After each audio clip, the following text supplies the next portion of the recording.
kembali lagi dengan saya Fatia Syahidah dari Fakultas Hukum Universitas Surya Kencana Cianjur, Jawa Barat. Di sini saya akan mereview kembali mata kuliah Hukum Pidana pada pertemuan ketiga, yaitu pada tanggal 20 Februari 2023 yang disampaikan langsung oleh dosen saya, yaitu Ibu Prof. Dr. Hajah Heni Nuraini SMH dan Bapak Dr. Muhammad Rendi Aridayandi SMH.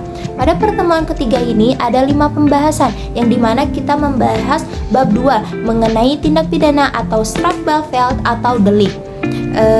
Pembahasan pertama yaitu ada istilah, lebih banyak dipergunakan istilah tindak pidana di Indonesia dibandingkan perbuatan pidana, peristiwa pidana, pelanggaran pidana, dan lain-lain, karena ia memiliki 3 alasan, yaitu alasan pertama dari segi sosio-yuridis, hampir semua perundang-undangan yang ada di Indonesia menggunakan istilah tindak pidana. Alasan kedua, karena semua instansi penegak hukum dan aparat Indonesia menggunakan istilah tindak pidana.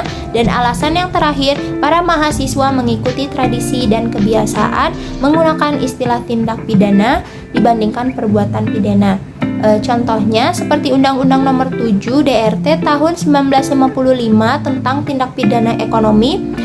Yang kedua ada Undang-Undang Nomor 35 tahun 2009 tentang tindak pidana narkotika, dan ada Undang-Undang Nomor 20 tahun 2001 tentang tindak pidana korupsi, dan masih banyak undang-undang lainnya. Pembahasan kedua yaitu tentang pengertian tindak pidana. Merupakan pengertian yuridis yang berbeda dengan istilah kejahatan atau perbuatan jahat.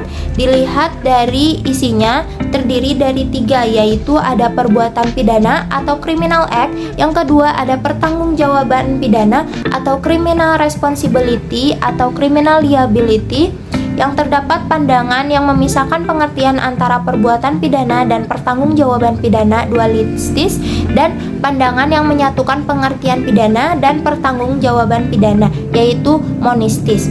Dan yang terakhir ada pada akhirnya baik dualistis maupun monistis mempunyai tujuan yang sama, yaitu pidana.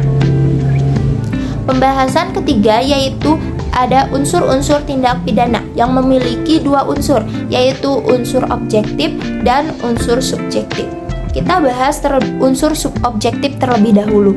Dari unsur objektif, kita mendapatkan bahwa tindak pidana itu berasal dari perbuatan atau kelakuan. Yang kedua, akibat yang menjadi syarat mutlak dari delik, unsur melawan hukum, unsur lain yang menentukan sifat tindak pidana, unsur yang memberatkan, dan ada unsur tambahan yang menentukan tindak pidana. Selanjutnya kita membahas tentang unsur subjektif. Dari unsur subjektif kita mendapatkan bahwa pelaku tindak pidana itu melakukan karena kesengajaan atau dolus, kealpaan atau culpa, niat atau forenemen, ada maksud atau augment, dengan rencana terlebih dahulu atau mod voorbedatered, dan yang terakhir perasaan takut atau fresh.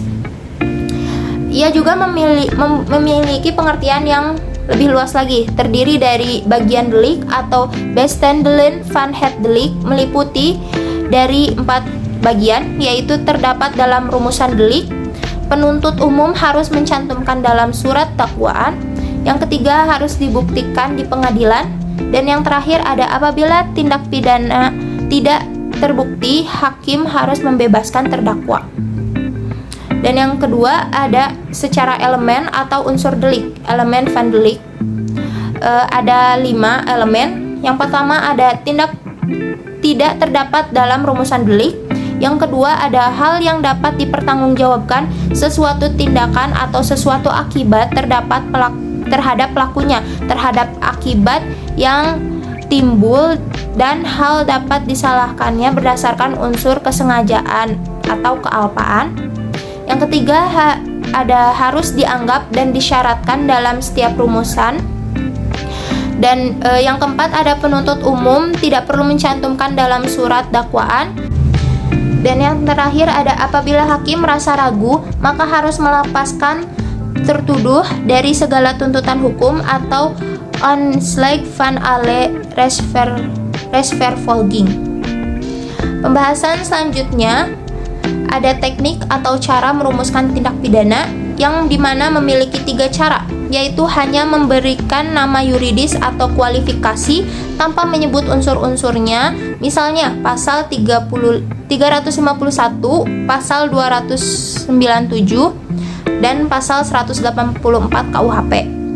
Yang kedua, hanya menentukan unsur-unsur tanpa memberikan kualifikasinya atau nama yuridisnya. Misalnya pasal 281 dan 305 KUHP.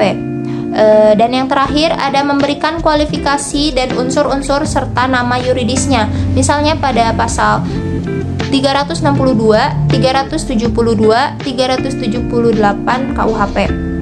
Dan pembahasan yang terakhir yaitu ada subjek tindak pidana yang memiliki 2 subjek, yang dimana ada hanya manusia untuk tindak pidana umum, dan yang kedua ada manusia dan korporasi untuk tindak pidana umum dan khusus. Sekian penjelasan dari saya pada review materi hukum pidana pada pertemuan ketiga. Sampai jumpa di video review selanjutnya. Assalamualaikum, sampai jumpa lagi, dah.